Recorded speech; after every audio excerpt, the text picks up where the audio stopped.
You're listening to Greener Lawn, Happier You, produced by Weedex Lawn Care. Join us as we explore all things related to your lawn. Whether you're a seasoned professional, like we are, or you're just starting out, this show is for you. So sit back, grab a drink, and let's grow together.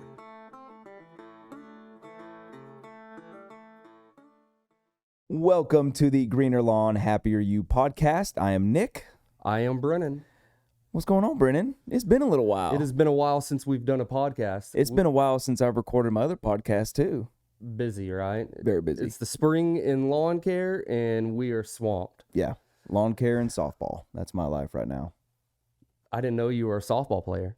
I am not a softball player, but my 12-year-old daughter is a softball player. So you're in it for the adolescence. Yes, and then my 6-year-old's a t-ball player this year. So I think last week I spent 12 hours at the ball fields. I don't have a lot of extracurriculars going on with my kids outside of work or cheerleading. My daughter is in cheerleading, but it's the off season. It will start again here soon. My son is attempting to wrestle. He's in a wrestling club, but he is pretty much the king of being on the backside on the mat.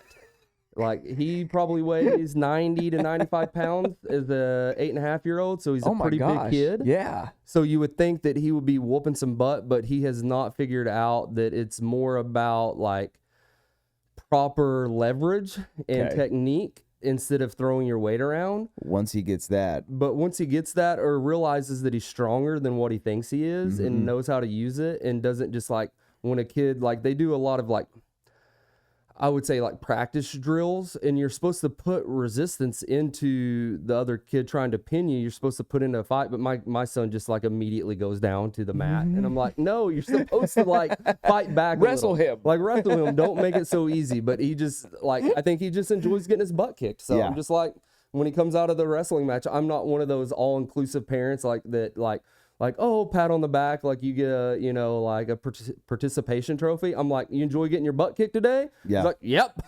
Yeah. I was like, I'm not going to give you a participation trophy over doing it, like participating in something that you're getting your butt kicked on. I'm going to let them know you're getting your butt kicked. We had some tears last week at our softball game. What happened? Well, their team is just terrible. Your daughter's team? Yes. Their team is, the T-ball team is undefeated, and they're playing their rivals tonight, the Little Diamonds. Is it all girls or is it boys and girls? No, it's all girls. I like that. We don't. You don't. But I had to tell Faith, you need to quit right now. Quit crying or quit playing T-ball? No, quit crying. Okay. Yeah. Not a T-ball player. No. I'm talking to the 12-year-old. She's playing 14U softball. And so she's one of the younger kids. And she's crying? And she cried. No. It wasn't it was her first time crying. In her life? No way. She's a girl. Of course not. Okay. I'm trying to get onto the same page you are here. No, that was the first time she's cried in a game. Okay. And I had to get on to her like, you need to suck this up until it's over. Yeah, no crying in sports. No. What is that, a league of their own? Yeah. There's no crying in baseball. No. Yeah. So it's not allowed. But yeah, so that's us right now. So moving on to lawn care, now that we're, I would say, pretty much into the growing season, pretty much, what do you think? 75-80% of lawns are out of dormancy. Oh yeah, I'd say the only ones that are maybe even more than that, Brennan, because there's only a handful that I've seen that are. I think the only thing that's holding people back is they haven't got it in their minds that like you're good to go on weekly mowing, so they're not weekly mowing because they don't understand that they want their grass to just.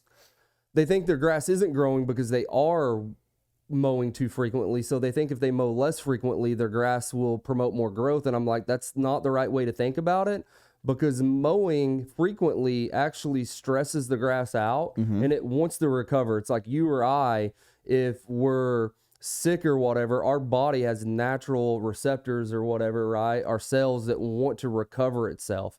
When you, or if you get injured, right? I guess maybe that's a better analogy. If you get injured, you have like natural recovery process through, to withstand that stress. Grass is the same way. So if it gets mowed, you're shocking or stressing the plant, yes, but it is naturally wanting to recover. And what happens is, alternatively, it starts putting on more growth. Yeah. I don't know if alternatively is the right word, but it just starts putting on more growth to recover from the stress of mowing. Yeah. Now, mowing is a key factor, and I know we've talked about it a lot, but I've been out on, over the last week and a half, probably 25 to 30 lawns. Yeah. Just doing quality control checks, mainly customers that have never had lawn care service before, and they're new to us.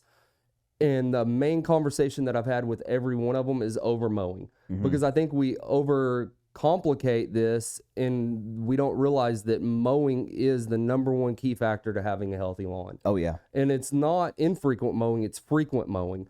And that might be contradictory to what you'll read in a textbook saying that, infrequent mowing gives you deeper root penetration, a healthier, stronger grass. And I agree with that. But again, like we've talked about in our podcast, if you're mowing about 2.5, 2.25 inches tall, they don't make deck mowers that mow 4 to 5 inches tall, maybe even 6 is what you would need, the height that you would need to mow at if you're mowing on a 14-day interval. You have to mow on a 7-day interval if you're mowing in between 2.25 and 2.5 inches tall. Yeah, and the yards that I'm coming across that are still struggling to fully come out of dormancy are the ones that were severely drought stressed last year and that are currently drought stressed now. So they're not putting on any top growth. The grass is trying to change color. It's kind of got that dull look to it. But so I'm telling them, you need to start watering more. Once the grass starts growing more consistently, that's when you can get on the weekly mowing. Two things with that is, like, even our property here at Weedex Lawn Care, and we've talked about this off the podcast, maybe even in the podcast a little bit, is I don't change our irrigation run times at all throughout, from what we water in the summer to what we water in the winter. Right. And that's probably a little bit of overkill, watering that much during the winter, but I know it pays dividends to how it comes out of dormancy, and it is shown this year. Where all other lawns, because we kind of got warmer maybe at the 1st of February or whatever it was, and then we had the, freezing weather, and then we kind of got warmer again, but then we've just been real linear in our temperatures and really cool nighttime temperatures, so lawns have really struggled to come out of dormancy. But we haven't even fertilized our property here at our facility. Yeah. And our grass is 100% out of dormancy, and it's thriving. Our Bermuda grass is. So I think that there's something that we probably don't educate customers on enough, or DIYers probably aren't aware of it, that it is crucial to water your yard during its dormant period. Yeah. For recovery during the spring. Mm-hmm. Because I think that jumps us right into the growing season, and how that works is if you want a quick jump into spring growing season, which typically happens sometime right around, I would say, middle of March, all the way till the end of April. Yeah. Just depending on the weather patterns and the temperatures. Because if we get nighttime temperatures that are in the 40s and daytime temperatures that are in the, mid 60s, low 70s, it's just not conducive to turf grass coming out of dormancy. And you'll also see the plant kind of have like on the leaf blade, like a purplish to an orange kind of hue to it. And what that is it's basically like that lawn, same time in the spring, or not in the spring, but in the fall. Like, you see your oak trees or whatever, or your red oaks, or maybe your cedar elms, how they'll get that orange or purplish hue on their leaves, because they're starting to like shut down sending chlorophyll to the leaf blades, so that way they can store that energy to overwinter their dormant period. It's kind of doing that same thing in the spring, because it doesn't know whether to grow or store the energy. And that's why it has that coloration on the leaf blade until it's truly out of dormancy. Yeah. Or most people might think it's a nutrient deficiency or a fungus. Right. And you see it a lot on Bermuda grass, but it's just truly that grass not knowing whether to wake up or go to bed. I see it on some of the wider bladed zoysias as well. Yeah. Yep. And my opinion on it is just like what I said. I don't know. I think it's because the grass doesn't know whether to wake up or go to bed. And to touch on it coming out of dormancy, I think a lot of people think of the growing season as spring through fall, and then it dies, and then it starts all over in the spring, when this is a cyclical thing. So on how it goes dormant is going to completely determine how it comes out of dormancy. It's still alive in the wintertime. It's just dormant. That root system is still alive. Yeah, the upper plant material after your first few frost is dead. Yes. Like what you're seeing with your eye, that grass is dead. It's, not coming back for the most case, unless it's like in shade or something like that. It can regrow from the upper plant material. But I mean, the root system is completely alive. But don't think of it as ending that life cycle No. when it goes dormant. It's just sleeping, essentially. It's hibernating. Yes, it's hibernating. I'd use an analogy there, but I think I've made some bad analogies and I've done a few of them, so I'll leave that alone. So the growing season, like we said, it kind of starts somewhere that middle of March, starting to wake up. It, probably comes out of full dormancy end of April, 1st of May, depending on some of your habits, like Nick just hit on, like how did it go into dormancy, depends on how it's going to come out of dormancy at the rate. If it's a grass like Bermuda that you can scalp because it's, got an underground propagation system and an above ground propagation system, you can scalp it without damaging the turf. That helps because it warms the soil up quicker. So that, definitely, if I'm a homeowner that is an advocate of like knowing what's going on my lawn, or a lawn addict, you definitely on Bermudas and zoysias can low cut them or scalp them. Some people call it scalp and bag going into the growing season. And you typically want to do that after the last freeze. So by now, is it too late to scalp? Yeah, I wouldn't scalp my lawn this year. Can you do it a little bit lower than what you normally would? Yeah, you're not going to damage the lawn, but I wouldn't scalp and bag it this late in the year. So, and then when does it or how long does the growing season last? In our area, Texas, it can go all the way until middle of October. Does the plant start shutting down? Yes, it does. As soon as our day length period shorten, it starts getting, dark around that 6 to 6:30 time period, 7 o'clock. The grass naturally just knows that, hey, it's time to store my energy instead of putting it towards the leaf blade growth. Right. So how many months is that? You got, let's say May, June, July, August, September. I'd say like 5.5 to 6 months of a growing season. Hey, maybe, depending on the year, you might get 7. But once you get into that October time period, your mowing frequency is, going to probably bi-weekly. Well, this year we saw it come out of dormancy in February, so it's going to be like a 9-month growing season this year. It did start to come out of dormancy, and then it just went into a linear path where it just kind of quit. Yeah, you're right. Yeah. The next thing that we'll talk about, because we're on the growing season, is fertilizers. So when do we start our spring ferts? You typically want to start those, I would say, right around the end of March, 1st of April. As a lawn care company, we are behind this year because of the rains, and we got behind last year. So if our customers are listening, we apologize. we apologize. However, we are ferting now. I'm a firm believer that fertilizing too early is just not beneficial. I'm not saying it's going to harm it, but it's just not really beneficial, because what you're doing is forcing that grass to try to wake up earlier than it wants to, or earlier than it needs to. Or you're also putting down an expensive product. It could be expensive if it's a quality fertilizer that's just not going to be used by the plant anyways. Yeah. So you're not getting any return on your investment. Right. So I'm not saying that, like, maybe as a company that we're starting our fertilizers a little bit too late. But again, at the end of the day, we haven't fertilized our property here at Weedex, or I haven't fertilized my personal property. And there's enough reserved nutrients in your soil for your lawn to wake up and come out of dormancy if you're mowing and watering right. Yep. So if you're doing your cultural practices right, you don't need fertilizer to push your lawn out of dormancy. Right. It will come out of dormancy on its own. Yeah, healthily. But, obviously the homeowner thinks that that's what it's going to be, is the factor of what's going to cause it to come out of dormancy. And I'm not saying it doesn't help. I'm not going to argue that point. But if you're doing your cultural practices correctly, it's not the ultimate factor that causes your lawn to come out of dormancy and green up. Because hopefully you're on a maintenance program and you're fertilizing yourself. You're, throughout the growing season, year after year. So you've got a good nutrient base in the soil. You've got a healthy lawn because you're mowing and watering right. You're watering throughout the dormant period. You don't need to immediately fertilize to get your lawn to come out of dormancy. Right. But spring fertilizers, how I want to start off in the years, I want to push nitrogen to it. Nitrogen's going to help that lawn wake up. It's going to help with top growth.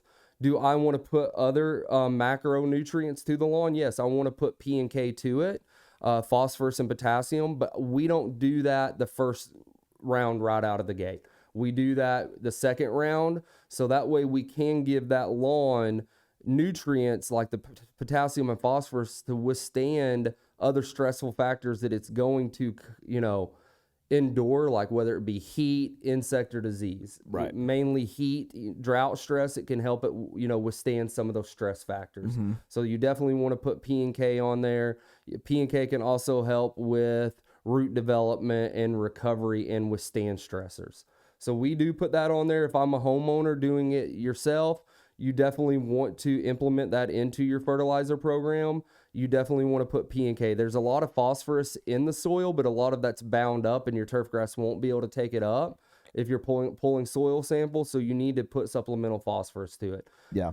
Micronutrients are as important as well, because again, and so your micronutrients are going to be like your irons, your cobalts, things like that. I won't list them all off, but they're important as well. A lot of those are in your soil for your plant grass or for your turf grass to take up, but a lot of those can get bound up as well. So adding those into your fertilizer program is beneficial. I know we do that in the, kind of late spring, first of the summer as well. We'll put a micronutrient package in. Yeah, and I know this year we're switching to a liquid fertilizer instead of a granule. Yeah. The benefits of the product that we're using, do you want to touch on that a little bit? Because you're talking about the macronutrients that are in the soil. So the benefit of us going to liquid, for us, I think is going to make a happier customer because they don't have to worry about granulars being on their hardscape. And staining their... Yeah, so having that pelt, kind of break down and putting that white deposit on their concrete. The other benefit of it is the type of liquid fertilizer we're using, which is Coron. It's not going to leach as easily, and it's not going to volatilize into the air as easily. So the amount of fertilizer that you're putting down, I would say closest you can get to 100% of it's actually going to be taken up by the plant. Right. Where if you're putting down granular fertilizers, you're getting a lot of leaching prior to that changing into a different elemental strain where your turf grass can actually take it up, or you're getting a lot of volatilizing before your turf grass can take it up. So again, the liquid fertilizers that we're going to be using, which I don't know if homeowners can have access to it or not. If I'm a homeowner doing it myself, I'm just using granular fertilizers. I'm not going to worry about trying to do liquids. I know they have a lot of different ones that you can hook up to your water hose and spray onto your lawn. I've just never seen that I've had success with that. So if I'm a homeowner doing it myself, I'm definitely going to be picking up granular fertilizers that are well balanced, that don't just have straight nitrogen in there, and applying it probably every 5 to 6 weeks. Okay. But as far as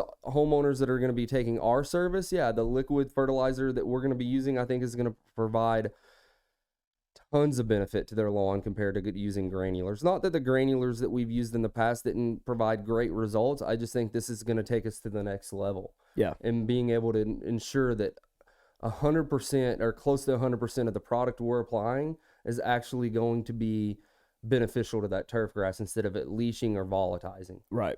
Prior to the turf grass being able to use it. Mm-hmm.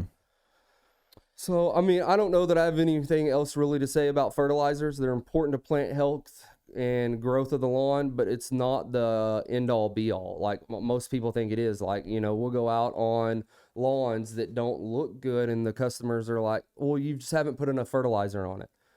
I could put a truckload of fertilizer on your lawn and it wouldn't make it look better if you're not watering right, you're not mowing right. Yep. This is not going to help. It's not going to fix the problem. Yeah.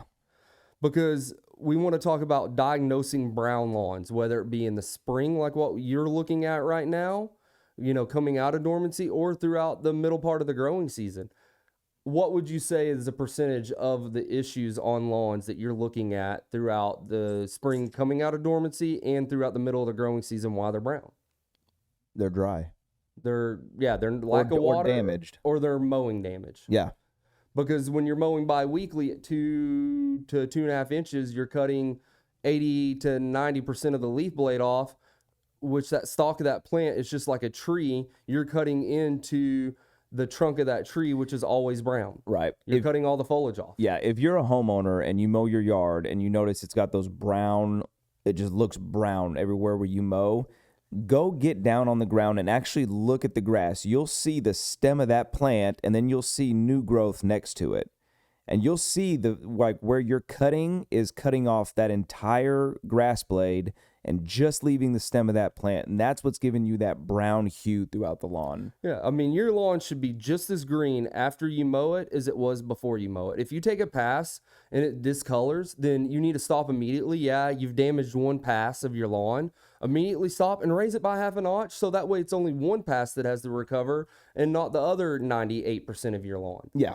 So when I'm mowing, I typically start out in the growing season right around, after I scalp, probably around 1 3/4 inches for about 2 weeks to 2 inches. And then every time I mow, not every time I mow, about every 3 weeks, so on 3-week intervals, I'm raising my mower height by half a notch. When I get to probably about the end of June, 1st of July, I'm already on the highest setting possible, mowing about 3.5 inches tall. Golly. A lot of people don't tall. like it that tall, but I do, because it shades your soil from losing water. It also shades from weed development, and it looks good. It's really green after I mow it. Now, if I was mowing on 4 to 5 day intervals, I would mow it shorter. But when you're mowing on 7-day intervals, when you get to the dog days of the summer, whether you consider that the 1st of July or August, in my opinion, I think you need to mow it on the tallest setting possible weekly. I got home last week, and my 12-year-old mowed my yard for me, and it was all brown when I got home. She mowed it at 2 inches. Yeah. I've got my 3-year-old Thank you, darling. that's behind me as I'm mowing, trying to mow with me, but we're not very successful at that. We get like one pass done, and then he's like, yeah, I'm done. And I'm like, good, I'm done with you too. Let me get back to mowing the lawn. Yeah.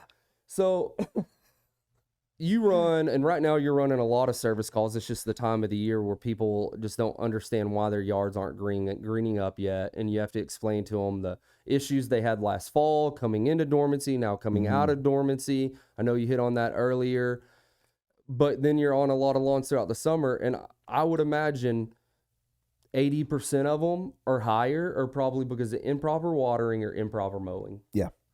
I'm not saying that we don't deal with insect or pest issues like insect or disease, but I would say it's the 15% that are truly insect or disease issues. And that 15% is going to be 90% of St. Augustine. Yeah. Yeah. Bermudas and zoysias, if you're mowing and watering right, you limit those type of issues. In St. Augustine, yes, it's a more finicky grass. You know, I typed that in my notes the other day, finicky, and then I went back and replaced it with a different word. So I'm like, this doesn't look right. Yeah.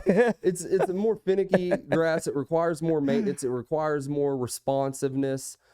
And even I try to tell our route managers that you've just got to stay on top of it. You've got to be proactive. If you see any type of discoloration, any type of damage, don't wait until it's gone. Like, you need to immediately do something about it. So if you're a homeowner that has St. Augustine, the less is more on it. Typically, as far as herbicides and fertilizers go, I would probably put a pre-emergent on it in the fall, maybe a weed and feed on it in the spring, a fungicide on it a couple times in the spring, in the fall, fertilize it maybe 2 times throughout the summer. The rest of the time, I would mow it myself. I wouldn't let anybody else touch it, and I would regulate my watering to make sure that I'm not over watering it to create fungus. Yeah. And those are typically the best looking St. Augustine lawns. Yeah. Because I know take all root rot is a disease that we're battling with, like crazy right now. Yeah. So when you're talking about brown lawns, obviously cultural issues are probably the overwhelming number one issue that we deal with. Common pests that you deal with that can cause a brown lawn in the growing season. Towards the end of the growing season, yes, we encounter them throughout. You see the June bugs right now. We're seeing them like crazy. June bugs are a complete metamorphosis insect that come from a grub. They deposit, so the June bugs, right now they're reproducing. They deposit their eggs into the soil. Those eggs then go into their pupa cycle, and then they go into their pupate cycle, and then they become June bugs again. So it's a never-ending cycle. So grubs will be becoming an issue, I would say, feeding on lawns July, but you really don't start noticing their damage until maybe 1st of August, end of August, even September. Is it too late at that point in time? No, not if you catch it early. Typically how you would see their damage is discoloration in the turf grass, whether it's brown or orange-ish colored. You would walk over there, grab the turf grass, like you're grabbing your kid at the back on the back of the head, right? Like saying like, "Hey, don't do that." There's no crying in softball. Yeah, and you grab their hair right back there, but you'd grab that turf grass just like that. And if leaf blades only come up in your hand, but the roots are still established, you most likely know it's drought stress. Yeah. But if you grab that and you can, like, it has no root system attached, then you need to start digging around in that general vicinity, because it's probably grubs within the first, half inch to 2 inches of the soil, and they're a chewing insect. And the majority of the time, on the roots. the majority of the time, you're not gonna have to dig very far. No. If they're causing damage and you pull up on that grass, just like you pull up on the rug in your house, it'll come up that easy. You'll see 4 or 5 of them just chilling there. And it takes about 3 to 4 grubs per square foot to really start damaging turf grass. I'm not saying every lawn, even lawns that we treat with a residual insecticide. So if you're a homeowner, you want to make sure that if you're treating it this time of the year, there's several different insecticides. The one that we think works the best and is even the cheapest is imidacloprid. It's you can buy it post patent. It's on that active ingredient is really cheap, but it works phenomenally. It's called imidacloprid. I'm not even going to try to spell it because it's not a spelling contest here, Nick. We'll have Abby throw it up on the screen. You can throw it up on the screen IMADAI. if you want to later. But imidacloprid, you want that to be your active ingredient. You want to put that down probably. I don't think even now is too early.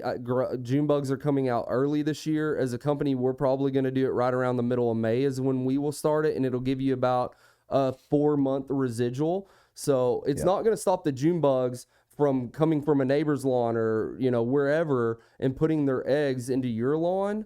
But when those eggs hatch and they get into their first and second instar and they start chewing on their roots, it'll kill them because it'll be systemically in the roots of your turf grass, and they start feeding, it'll immediately kill them. Yeah. So it suppresses or mitigates the damage to your lawn.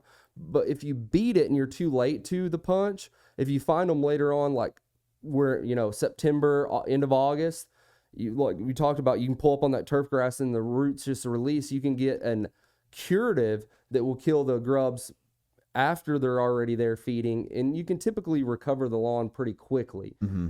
Now, if you let it go and you get back into the next spring, there might be areas of your lawn that just die out because the grubs completely ate the root system, which is the ability for the grass to feed itself. Right. Where it's taking in water or shooting up the nutrients into the leaf blade and all that. It'll kill itself. Yep. The other pests that we deal with that are going to be coming up really quick is chinch bugs in St. Augustine. Yay. Chinch bugs only, you'll hear that they can affect other warm season turf grasses. We've never seen the southern chinch bug kill or damage any other warm season turf grass other than St. Augustine. I swear, like 3 years ago, I saw them in a zoysia yard. I'm not saying if there's nothing else around there to feed on that they might encroach into zoysia or Bermuda lawn, but their number one overall host species is St. Augustine. Yeah, for sure. And it damages tons and tons of St. Augustine lawns in the DFW Metroplex area. I'm sure in other areas too, like Houston, Austin, San Antonio, wherever you're at, it's going to damage your lawn. And if you're not proactive with it, you might just think, oh, I'm not watering enough, I'm going to up my watering. Well, that wasn't even the issue. And 2 weeks later, your lawn's gone. Yeah. So when it's hot and you start seeing your St. Augustine turn a bright yellow, it's hard to find them. There's methods to do that. You can do the soap test and all that. But I would say, even just to be safe, if you see it start turning yellow, buy an insecticide and put it on it for chinch bugs. You're not going to hurt the grass. Just make sure when you buy that insecticide, you can buy from Home Depots or Lowe's. Usually it'll say on the front of the bottle the top 3 insects that it controls. Make sure it says chinch bugs. Yeah. You can do granular. The only problem is with granular, that insecticide is embedded in on that prill of whatever they're using as the filler. So when you water it in, that's what makes it water off that prill. But the chinch bug still has to come in contact with it. So it's just not as homogeneous across the entire turf grass.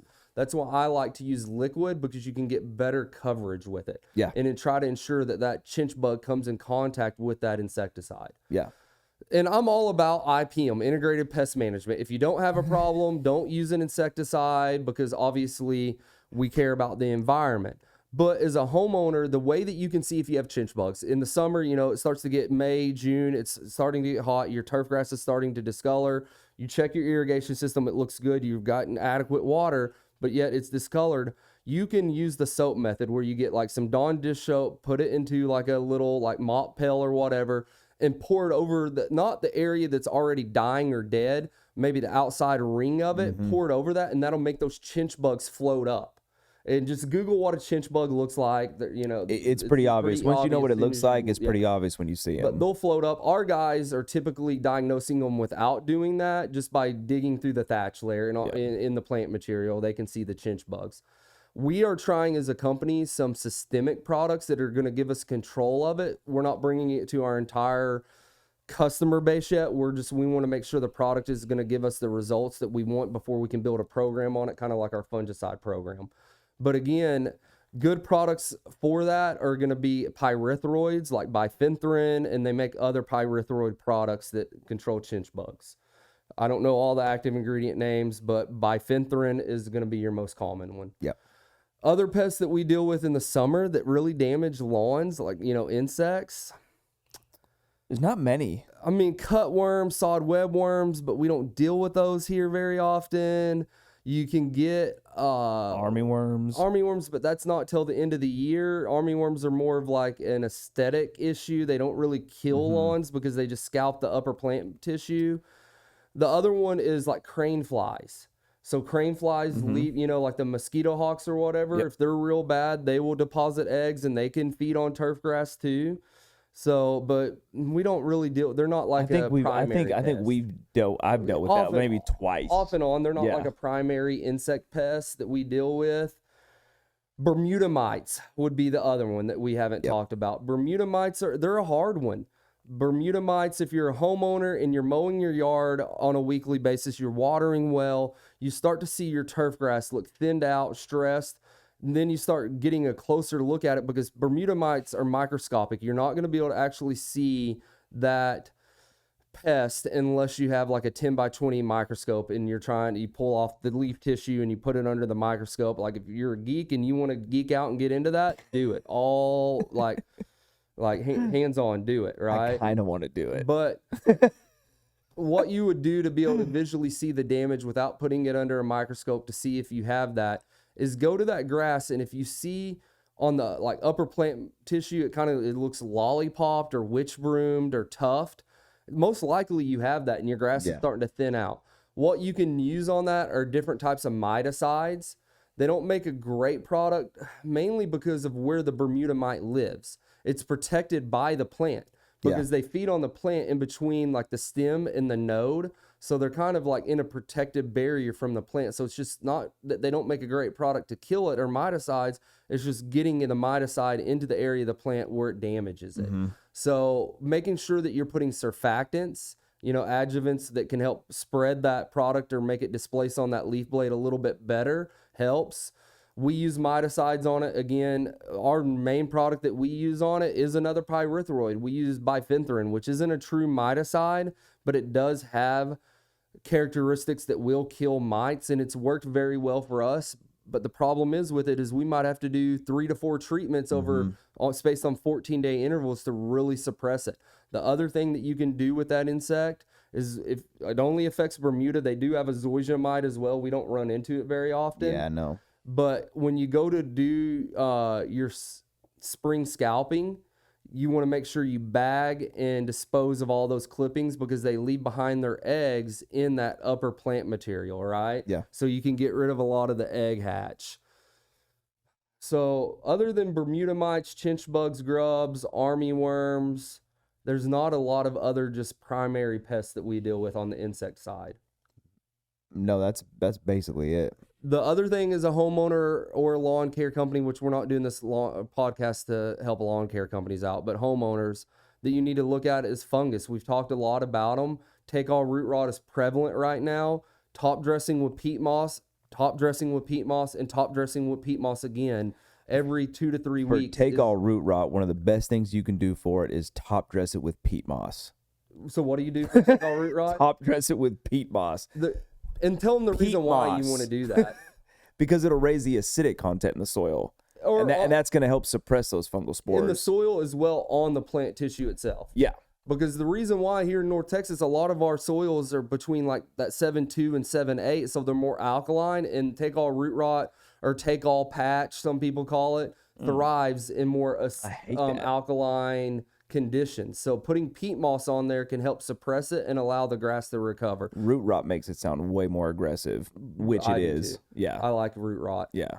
But you're never going to get rid of that pathogen as soon as it's there. All you're doing is mitigating it. So mitigating your water, or like managing your watering practices. Don't water at night. Don't let water stand on that lawn, over long periods of time during the nighttime hours. That can add fuel to the fungus. And making sure that you're top dressing with peat moss. You can get fungicides. Propiconazole is a good one to use. Any strobin fungicide in the label. Tebuconazole, propiconazole, myclobutanil, azoxystrobin. There's just a lot of good fungicides that are labeled for take-all patch. And when you're reading the funguses that it controls, it's most likely going to say take-all patch, not take-all root rot. And it'll tell you the intervals that you need to spray it and the amount of active ingredient per 1,000 square feet. You can go get you a little hand can, a backpack sprayer from Home Depot, Lowe's, mix it up in that and spray all of the infected areas. Yeah. With your, backpack sprayer or hand can. But along with the peat moss. You need to do it in combination. Top dress it with peat moss. Because any literature you read is most likely, Texas A&M has a lot of good articles on it. They're going to talk about top dressing with peat moss. Yeah. Because you can add sulfur, but sulfur immediately, any way you put it down, is going right into the soil. So it just takes a long time, maybe years, to change your pH balance. Right. So peat moss is right on the affected tissue of where the spores and everything are living, and it can help suppress it a lot quicker. Yeah. And you typically can buy it from Home Depot or Lowe's in a 3 cubic square bale and just lightly dust it on your lawn, about a 1/4 inch thick layer. Yeah.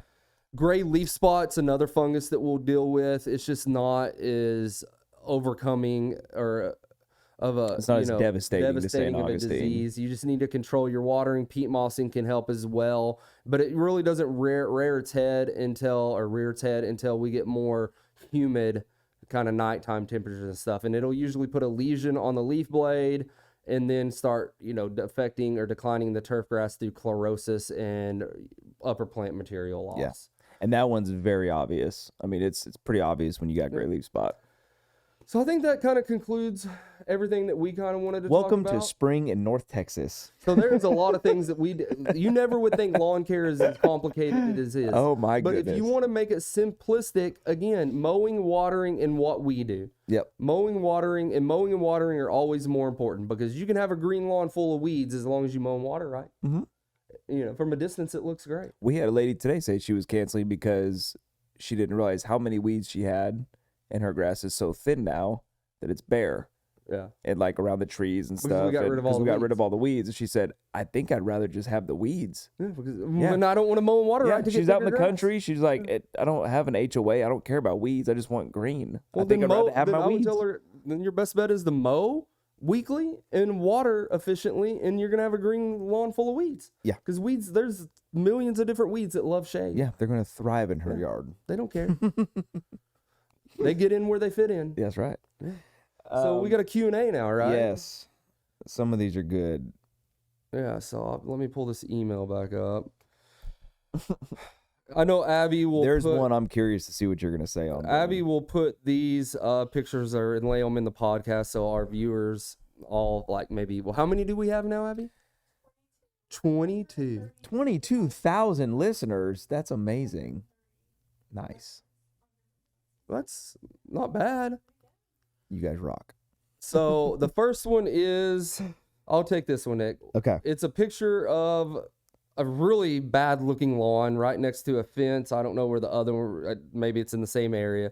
Well, and the question says, was wondering if someone could tell me what's going on with this patch. It looks like algae. I sprayed a fungicide on it, but it didn't do much. Was wondering if I'm doing the right things to take care of it or if I need to do something stronger. The comment on it from Rob TXS says, I have a couple of spots like that from too much water in that area. I used the shovel. And cleared it and tossed it in the trash. And then he said something about maybe watering less. I'm not sure. So I agree with Rob TXS. Maybe it's Rob Texas, I'm assuming. Yeah, or taxes. Or Maybe he's an taxes. IRS Maybe guy. he's a CPA. Ooh. Yeah. So obviously it's an area that is poorly drained, so it's creating anaerobic soil and different types of algae. Yep. Or mold and all that good stuff, like dog slime mold or whatever that is. Yeah. So it's an area that you need to fix your drainage. You need to maybe get some more permeable soil. Do you need to they probably make algicides and stuff. Fungicides wouldn't be the right thing to use. I mean, I'm not real familiar with different types of algicides, but like if you wanted to combat that and kill it, you probably don't need to use a fungicide. I wish I could see where that use an algicide. I wish I could see like a more further out picture to see where that is. Is that a side yard or is that? I don't know. It's tough to say. It's tough to say from the picture. Because if it's a side yard, I'd say just put rocks there.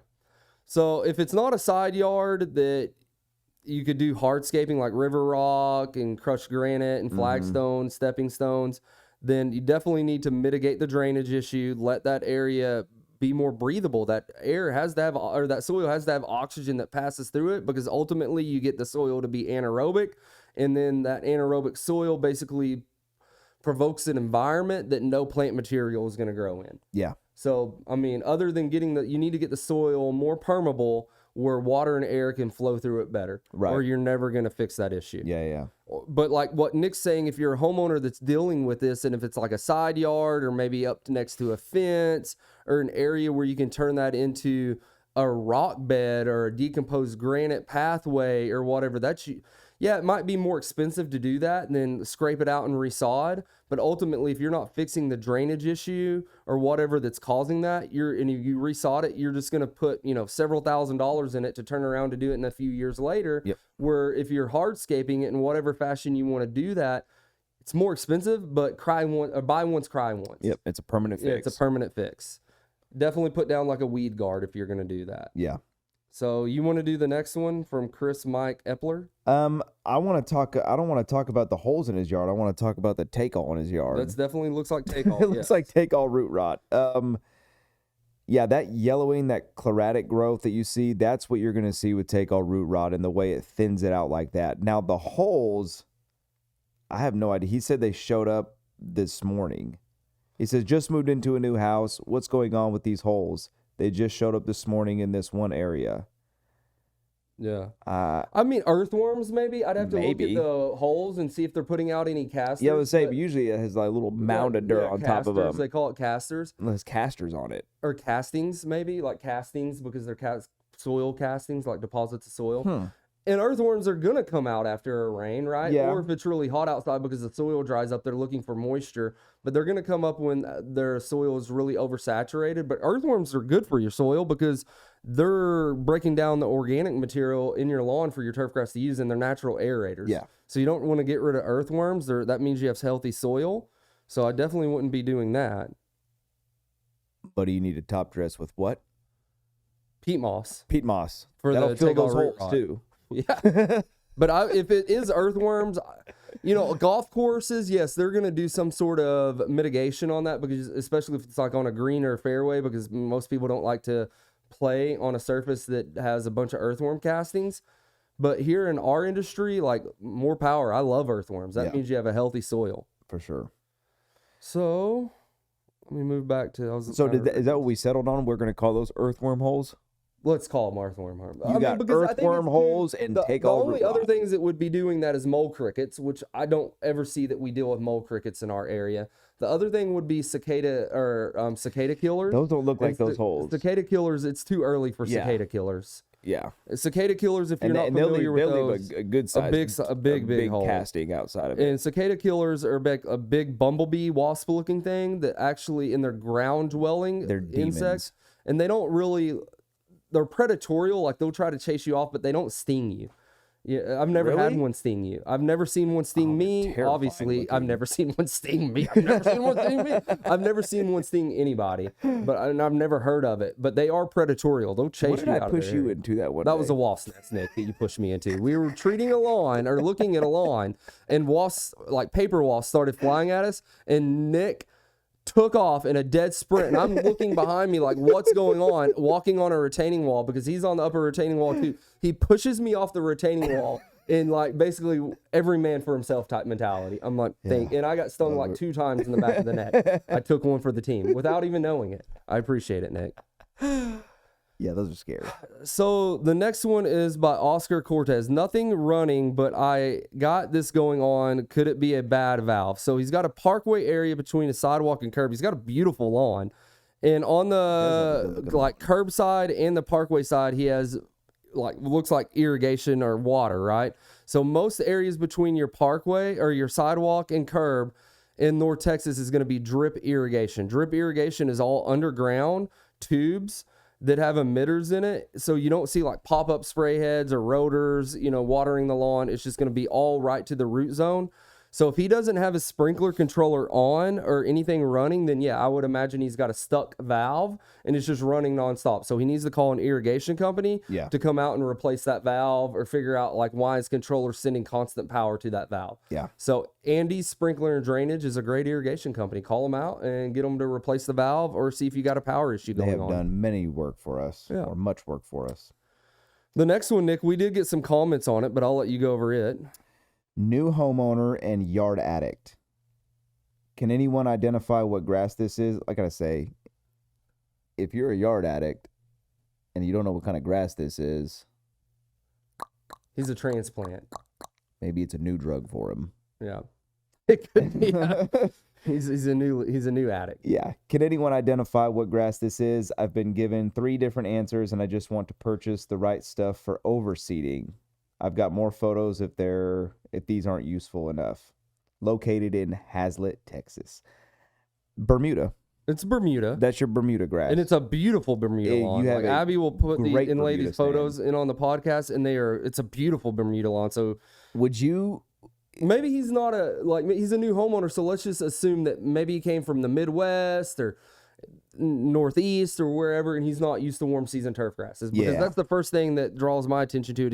He's thinking he needs to overseed, which we're not overseeding warm season turf grasses unless you're overseeding them through the winter or in the fall to have rye through the winter. You need to do nothing, and I think the comments even tell this on that. Abby messaged that to me, but mow on a weekly basis and enjoy that you have a beautiful lawn. I mean, this guy says cut it as low as possible with a rotary mower. This will allow the bag the clippings after the low mow. Blah blah blah. I don't. Was that what's his face that lives over at Allen? Did he write that? I don't know. It's Bruce Maxwell, top contributor.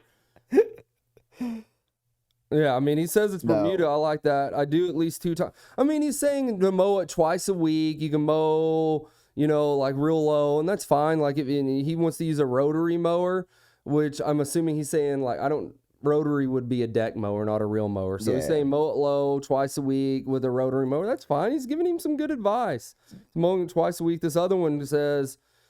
so it would be to purely just kill off everything else in the yard. I've been just mowing at 3 inches because it assumed it was a low as the grass would allow it. My HRN will cut down to 1 inch. So it's no, if you wanted to overseed, you can spray it with Roundup and but no, dude, you have great grass. Just mow it weekly between 2 and 2.5 inches tall, and you'll be great. Yeah. Okay. Yeah, you've got beautiful Bermuda. Yeah, I'm assuming he's new to this area, Nick. This guy. Let's hope so. This other person recommends that they need to plug it. Again, no. Plug it with what? I don't know, Nick. It sounds like he needs to hire Weedex Lawn Care. This other guy's like, what do you want to overseed? It looks pretty decent aside from needing to be mowed. I agree with Scott Curtis. Mow your lawn weekly and you're good. All right, moving on. Okay. That guy, you got a great looking lawn, just mow weekly. So I guess I'm going to do this next one. Yeah, and I'd already seen this photo before the podcast because my lovely wife sent it to me just because she thought it was funny. It says, August is coming. It is. I mean, the months move fast. I mean, it's almost May, and I felt like January was just, yesterday. So I guess August is coming. That's not a non-factual statement. Mm-hmm. It is true. August is coming. What can I do now to prevent this cracking? Sand and sod? ? Lime? ? Abby definitely needs to put this photo on because people are going to be astonished by like what we deal with, because this isn't something like is out of the ordinary from what we deal with. No. We see it most generally on rural areas, like people that are more out in the country on our bigger lawns that we deal with, just because it takes so much water to keep them thriving that people don't want $2,000 water bills a month, especially when we get to June, July, and August during the times when we're not getting rain. But this lawn here has voids in it that are big enough, like a small child could definitely get lost in it. Like if you have a like a small like teacup poodle or Yorkie, like I would not let them in the backyard in this lawn. He's getting lost in those caverns. You'd be like, Did you read the second comment on here? kind of impressed by the tree, the sucker hose. No. That sucker is hanging in there. Oh. You might consider contracting those firefighting planes to fly over and drop water bombs on the rest of the area. Yeah, I did read that. That is hilarious. Yes, like you need to water. get one of those water trucks out there. Yeah, that, like, and just soak non-potable that. water and just Yep. soak it. Yep. So we have clay soils in North Texas, and they expand and contrast. So when we have lots of water, they contrast, and there's no cracks, right? Right. They're formed really tight knit, and then when we don't get any water, they contract and they leave voids. So I want to understand, like, what is this person's foundation on their home like? Like, do any of their doors in their house close? I would assume not. Like, I would imagine their foundation is in horrible shape. But you need to water. Obviously, they put a soaker hose. That's why I said sucker. They put a soaker hose around that oak tree, that immature oak tree, to keep it alive, and it's loving it. But their turf grass is completely gone. And again, when Abby inlays this photo into the podcast, you're going to see, like, you could definitely lose a limb in one of those cracks. Please don't lay sod on top of that. Like, you need to make sure to water. And like I said, we deal with this. Like, people call us, what's wrong with my lawn? We go out there and look at it, and we're like, you need to water. Yeah. This looks like the Sahara Desert here. Yes. But clay soil, not sand. Well, that's a wrap, folks. Yeah, I think that's it. Sorry that we haven't put out a podcast in a while. Again, it's been busy around here this spring. It has. We will try to get back to this and put out content a little more frequently.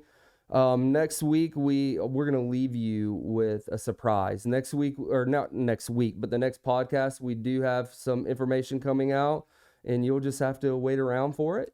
But for now, that's a wrap. And signing off, I'm Brennan. I'm Nick. Thanks for tuning in. We hope you enjoyed this episode and that it has provided you with some good tips on how to keep your lawn looking its best. For more, be sure to subscribe to our show and follow us on social media. And remember, a greener lawn leads to a happier you.